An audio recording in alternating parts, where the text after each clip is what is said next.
এই যে দাদা, আপনাদের জন্য বাংলাদেশ থেকে পদ্মার ইলিশ নিয়ে এসেছি। আরে এইসবের কি দরকার ছিল? নিয়েই যেহেতু এসেছেন, ফেলে দিতে তো আর পারি না। শত হলেও বন্ধু প্রতিম দেশ। এই কে আছিস? বাংলাদেশের জন্য আমাদের বাঁধগুলো খুলে দে। এই যে দাদা, আপনাদের জন্য বাংলাদেশ থেকে কম দামে গ্যাস নিয়ে এসেছি। এই কে আছিস তোরা? বাংলাদেশের সীমান্তে 2-3টা বাঙালি হত্যা করে তাদের প্রতিদানটা দিয়ে দে তো।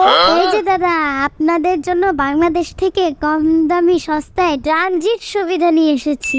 এই কে আছিস? বাংলাদেশের সমস্ত পেজ দাও বন্ধ করে দে, আর জিনিসপত্রের দাম বাড়িয়ে ওদের প্রতিদানটা দিয়ে দে তো। এই যে দাদা, আপনাদের জন্য বাংলাদেশ থেকে রেল চলাচল ফ্রি করে দিয়েছি। এই কে আছিস রে? বাংলাদেশের জন্য আমাদের সমস্ত বাঁধগুলো খুলে দিত, যেন ওইখানে আরো বেশি করে বন্যা হতে পারে। এই যে দাদা, আপনাদের জন্য আমরা বাংলাদেশে পদ্মা সেতু তৈরি করে দিয়েছি। এই কি আছিস রে? বাংলাদেশের বাঁধগুলো আরো বেশি করে খুলে দে, ওদেরকে ঠিক মতো ওদের প্রতিদান দিয়ে দে।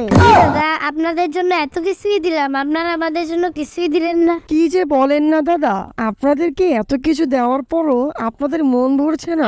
আমরা আপনাদেরকে এত বেশি পানি দিয়েছি যে আপনারা আজীবন খেয়েও শেষ করতে পারবেন না। কি বললেন দাদা? আপনারা কি এই পানি আমাদের উপকারের জন্য দিয়েছেন? হ্যাঁ, এই পানি তো আপনাদের উপকারের জন্য দিয়েছি, যাতে আপনারা খেয়ে পরে বেঁচে থাকতে পারেন। আহারে নির্বোধ দাদা বাবু, আপনাদের উপকারের পানি দিয়ে আমার দেশ আজকে তলায় যাইতেছে।